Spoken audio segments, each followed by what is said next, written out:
نور سره جلا چې خلکو ته څنګه زمینه د اوبو برابره شي، څنګه د ولي و ترتیب و کولی شي په سولر اوبه ورته پیدا کړو، کولی شو کوچني چکمنډونه ورته واچوو، څنګه کولی شو دغه ډېر ځوانان به زموږ تللي یین چې درسونه یې ته ویلي چې دغه وکړي د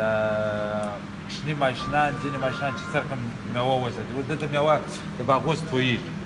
دا میوه باید چې د لیټ جوس دا موږ د دې سره خبرې کړې دي چې ولسوالۍ ته دې ماشینان ورکړي، ولسوالۍ بیا خلکو ته ورکړي. هغه ماشین 15 لکه ډالر قیمت لري د یین حکومت یا نور حکومتونه، هغه د دې لپاره چې دغه وکړي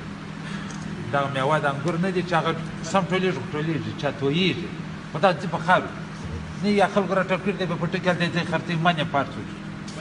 دغه کېدای شي هغه ماشینان د لې ورته ولګول شي، د خلک بیا یې د ټرېنۍ در ولسوالۍ سره زرت وکړي چې دغه حالت د ماشینان ورته ولګي ځای پر ځای جوس ځای پر ځای استفاده جوړ نو پر دې